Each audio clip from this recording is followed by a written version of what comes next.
నమస్తే, నేను మీ వసంత్. Welcome to Abhinav Bharat. రాజకీయాల్లో రాజకీయ నేతలందరూ కూడాను సవాళ్ళు చేస్తూ ఉంటారు. ఈరోజు మన కార్యక్రమంలో ఉత్తుత్తు సవాళ్ళు, దీనికి సంబంధించి టాప్ 10 లిస్ట్ని ఒకసారి తయారు చేసాం. ఆ టాప్ 10 లిస్ట్ చూసే ప్రయత్నం చేద్దాం. దాని తర్వాత ఎవరెవరు ఈ సవాళ్ళు విసిరారు, ఎవరెవరు ఈ సవాళ్ళ నుంచి మాట తప్పారనేది కూడా మనం చూసే ప్రయత్నం చేద్దాం. మొట్టమొదటిగా ఉత్తుత్తు సవాళ్ళలో టాప్ 10 ఒకసారి చూసుకున్నట్లయితే, ఒకటి ముక్కు నేలకు రాస్తా, మీసం తీయించుకుంటా. టాప్ 10లో ఈ రెండు కూడా మొదటి లిస్టులో ఉన్నాయి. దాని తర్వాత గుండు గీయించుకుంటా, నాలుక కోసుకుంటా, 3-4 దీంట్లో ఉన్నాయి. టాప్ 10లో మనం చూసుకుందాం ఒకసారి.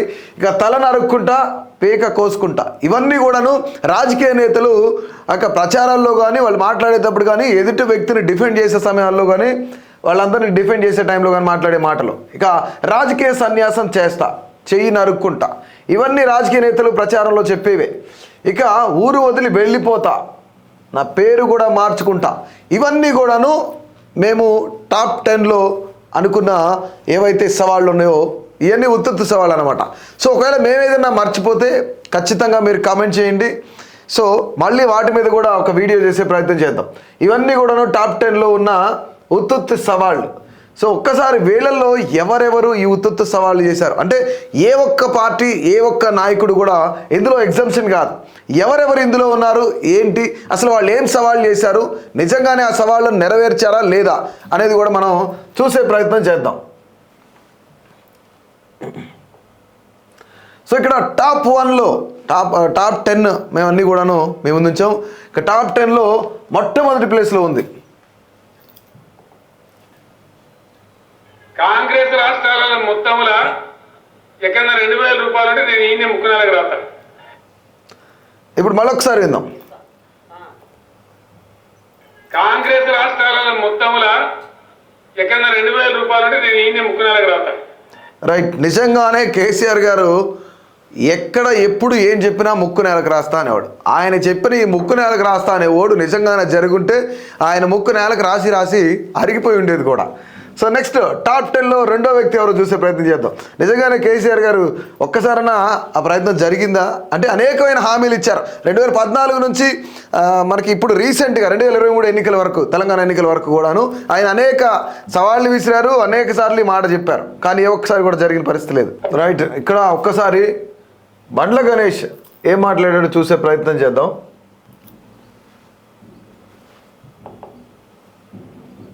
రాకపోతే నేను చెప్తా. 7 o'clock బ్లేడ్ తీసుకొని రండి, గొంతుకు వస్తుంటా మీ ముందు. 7 o'clock బ్లేడ్ తీసుకొని రండి, మీ ముందే గొంతు కోసుకుంటాను. ఇప్పుడు ఈ 2018 ఎలక్షన్స్లో ఖచ్చితంగా కాంగ్రెస్ రాకపోతే నేను గొంతు కోసుకుంటా, 7 o'clock బ్లేడ్ తీసుకురండి అన్నారు. ఇది కూడా ఉత్తుత్తు సవాళ్ళలో భాగమే. ఇందులో ఎలాంటి తప్పుడు నిర్ణయం లేదు, ఇందులో ఎలాంటి తప్పుడు ఆలోచన లేదు. కేవలం వాళ్ళు చేసిన ఉత్తుత్తు సవాళ్ళ గురించి మీ ముందుంచే ప్రయత్నం చేస్తాం, అంతేగాని ఆయన గొంతు కోసుకోవాలని మాకేం లేదు అసలు.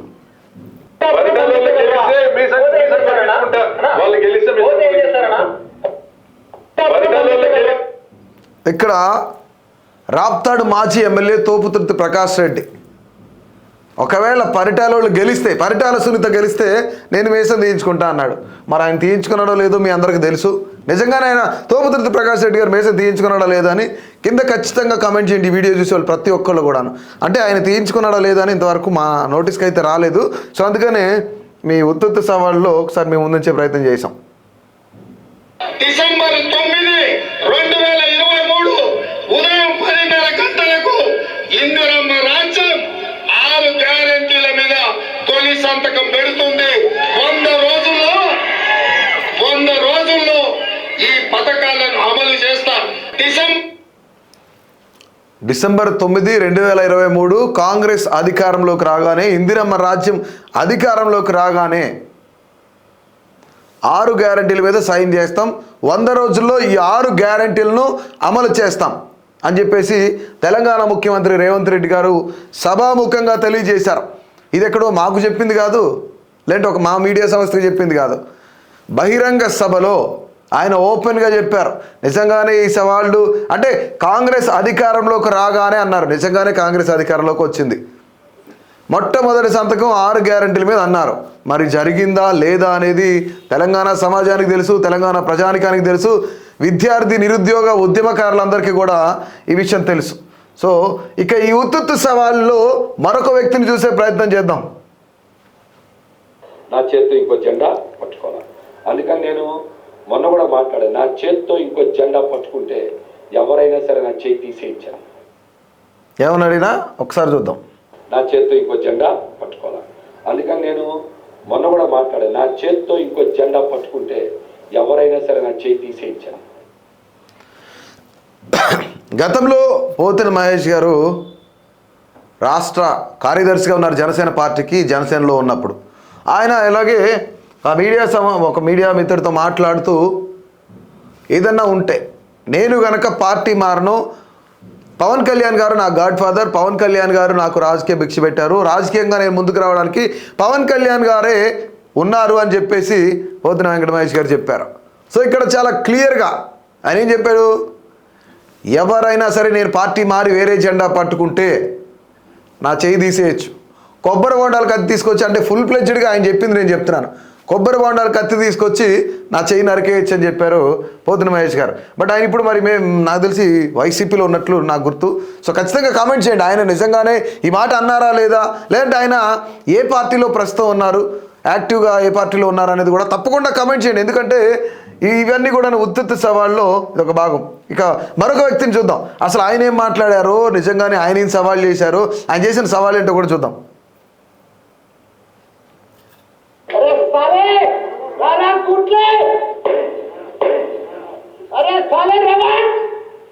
రేపు నేను రాజీనామా చేస్తా, నా మంత్రి పదవికి రాజీనామా చేస్తా, నా ఎమ్మెల్యే పదవికి రాజీనామా చేస్తా, నువ్వు నీ పిసిసికి రాజీనామా చేసి నీ ఎంపీకి కూడా రాజీనామా చేసి ఇద్దరం నిలబడతాం రా సాలే. నిజంగానే మల్లారెడ్డి గారు అనేకమైన సవాల్ చేశారు. ప్రస్తుత ముఖ్యమంత్రి రేవంత్ రెడ్డి గారి పైన, నువ్వు గెలిస్తే నేను రాజకీయాల నుంచి తప్పుకుంటా, నువ్వు గెలిస్తే నేను రాజకీయాల్లోకి రాను, నువ్వు గెలిస్తే ఎట్లుంటుందో, నువ్వు గెలిస్తే అన్నారు. ఖచ్చితంగా రేవంత్ రెడ్డి గారు ఒక మాట చెప్పారు, బీఆర్ఎస్ పార్టీని నెత్తి మీద కాలేసి తొక్కకపోతే అన్నారు. నిజంగానే అదేవిధంగా ఇప్పుడు మేబీ కాంగ్రెస్ పార్టీ అలాగే అధికారంలోకి వచ్చినట్లు కూడా మనందరికీ తెలిసిన విషయమే. ఇక మల్లారెడ్డి గారు అంటారా, నిజంగానే నేను రాజీనామా చేస్తా, మంత్రి పదవికి రాజీనామా చేస్తా, ఎంపీ పదవికి రాజీనామా చేస్తాను. ఆయన అనేక విధాలుగా అనేకమైన మాటలు చెప్పారు. ఆయన నువ్వు ఎంపీ పదవికి రాజీనామా చేసిరా, నేను నా ఎమ్మెల్యేకి పదవికి అలాగే మంత్రి పదవికి రాజీనామా చేస్తానన్నారు. కానీ చేశారా, చేయలేదా, లేదంటే నిజంగానే ఆయన చేసిన సవాళ్ళు రేవంత్ రెడ్డిని గెలవనివ్వను అని చెప్పి చేసిన సవాళ్ళు ఏదైనా ఉందో దానిపైన మీ యొక్క అభిప్రాయాన్ని తప్పకుండా తెలియజేయండి. ఎందుకంటే ఇవన్నీ కూడాను ఉత్తుత్తు సవాళ్ళలో భాగంగానే రాజకీయ నాయకులందరూ కూడాను ఏ విధంగా వాళ్ళు సవాల్ చేశారో కూడా మనం ఇందులో చూసాం. నెక్స్ట్ వ్యక్తి ఎవరో చూద్దాం ఒకసారి. చూడండి నా కొడుకున్నారు, ఎవరు తెచ్చేస్తాడు నీ అధికారం, వచ్చేలేదు తెచ్చేది, నువ్వు వస్తే చేయి తెచ్చేస్తూ నన్ను చేస్తావు, వంశీ చేస్తావు, దూరంపుని చేస్తావు, అంబటి రాంబాబు చేస్తావు, జగన్మోహన్ రెడ్డి గారిని చేస్తావు, ఎవరిని చేస్తావు చేయరా, ఒక్కడిని టచ్ చేసి చూడండి, అద్దాక వచ్చి వదిలిపెట్టండి. ఏం చేస్తావురా, ఒక్కడిని టచ్ చేయి, నీకు దమ్ముంటే నువ్వు మగాడే టచ్ చేసి చూడరు. టచ్ చేయడం ఏంటి, అసలు పూర్తిగా ఓడగొడితేను. ఇక్కడ ముఖ్యంగా దమ్ముంటే టచ్ చేయి, నేను బతికినంతకాలం ఇక ఆ గుడివాడ అడ్డా నాదే అన్నట్లు మాజీ మంత్రి కొడాల నాని గారు ఇంతకుముందు మాట్లాడిన పరిస్థితి ఉంది. కానీ ఇప్పుడు ఆయన వర్షన్ వేరుగా ఉంది. అసలు మీడియాకి చాలా దూరంగా ఉంటున్నారు, ప్రజలతో చాలా దూరంగా ఉంటున్నారు. దాదాపుగా ఆయన నియోజకవర్గ ప్రజలతోనే ఆయన దూరంగా ఉంటున్న పరిస్థితి.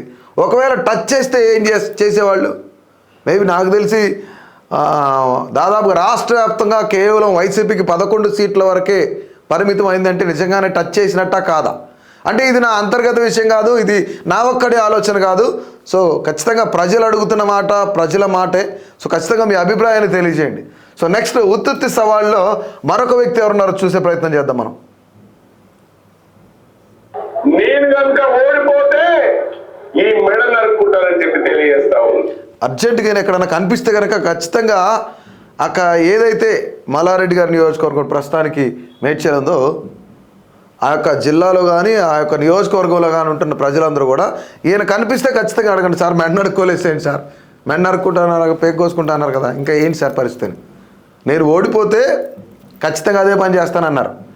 సో ఇక ఈ మధ్య రీసెంట్గా ఒక మీడియా మిత్రుడు అడిగారు, సార్ ఏంటి సార్ ఇట్లా మెడ కోసేసుకుంటున్నారు, నరుక్కుంటున్నారు కదా, ఇంకా ఏంటి సార్ పరిస్థితి అని నవ్వుకుంటూ వెళ్ళిపోతున్నా అంటే ఇది నా నా యొక్క అభిప్రాయం కాదు, ప్రజల అభిప్రాయం. ఇవన్నీ ఉత్తుత్తి సవాళ్ళు. అంటే ఆయన ఏదో కోసుకుంటే నాకేదో వస్తుందని కాదు, చాలా జనరల్గా వీళ్ళందరూ కూడా చేసిన సవాళ్ళను మీ ముందుంచే ప్రయత్నం చేస్తూ ఉన్నాం. సో ఇలాంటి సవాళ్ళు చేసినప్పుడు కూడాను కొంతమంది యువత, కొంతమంది ఎవరైతే కామన్ పబ్లిక్ ఉన్నారో, ఓటర్స్ ఉన్నారో, వాళ్ళందరూ కూడాను అట్రాక్ట్ అయ్యి మా అన్న ఇది, మా అన్న అది, మా అన్న ఇది, మా అన్న ఇది అని చెప్పేసి వాళ్ళు ముందుకెళ్తున్నారు. ఇదే తరుణంలో వాళ్ళ మీద కొన్ని కేసులు కూడా ఫైల్ అవుతూ ఉన్నాయి. సో ఆ జాగ్రత్తలు తీసుకుంటారు. ఇలాంటి వాళ్ళని చూసి ఇలాంటి వాళ్ళని నమ్ముకోవద్దు అని చెప్పే ప్రయత్నమే మా యొక్క ఈ వీడియో. సో చూద్దాం ఒకసారి. ఈ మెడ నరుక్కుంటారని చెప్పి తెలియజేస్తా ఉన్నా. మరి నువ్వు ఓడిపోతే ఏం చేస్తావో చెప్పమని సవాల్ విసురుతా ఉన్నా. సవాలు విసిరారు. ఇదన్నీ కూడా ఉత్తుత్తి సవాళ్ళలో భాగంగానే. సో ఉత్తుత్తి సవాళ్ళలో మరొక వ్యక్తిని చూసే ప్రయత్నం చేద్దాం. పిఠాపురంలో ఓడించి పంపుతాం, ఓడించి పంపలేకపోతే నా పేరు మార్చుకుంటాను పద్మనాభరెడ్డిగా అని చెప్పడం జరిగిందండి. ఓటమి చెందాను అన్న మాట ప్రకారంగా నా పేరు పద్మనాభరెడ్డిగా మార్చమని చెప్పేసి గెజెట్ పబ్లికేషన్ కోసం పేపర్స్ అన్ని పేపర్స్ అన్ని తీసుకొచ్చారు. ఇక ఈ విషయంలో నిజంగానే సవాళ్ళు విసిరిన వ్యక్తుల్లో దాన్ని నిలబెట్టుకున్న వ్యక్తి ఎవరైనా ఉన్నారంటే ఆంధ్రప్రదేశ్కి సంబంధించి కాపు ఉద్యమ నేత ముద్రగడ పద్మనాభం గారు ఉన్నారని చెప్పుకోవచ్చు. ఎందుకంటే ఒకవేళ పవన్ కళ్యాణ్ని గెలవనివ్వకుండా చేస్తా, ఒకవేళ పవన్ కళ్యాణ్ గెలిస్తే కనుక నా పేరుని ముద్రగడ పద్మనాభం నుంచి పద్మనాభరెడ్డిగా మార్చుకుంటానన్నారు. ఆయన గెజిట్ నోటిఫికేషన్ కూడా తెచ్చుకున్నారు, గెజిట్ పేపర్స్ కూడా తెచ్చుకున్నారు. ఆయన గెజిట్ తీసుకోవడం జరిగింది, పేరు మార్చుకోవడం కూడా జరిగింది. సో ముఖ్యంగా ఈయనొక్కడే, ఈ యొక్క సవాలులో ఈయనొక్కడే తన మాట నిలబెట్టుకున్నారు అనుకోవచ్చు మనం. సో నెక్స్ట్ వ్యక్తి ఎవరో మనం ఒకసారి చూసే ప్రయత్నం చేద్దాం.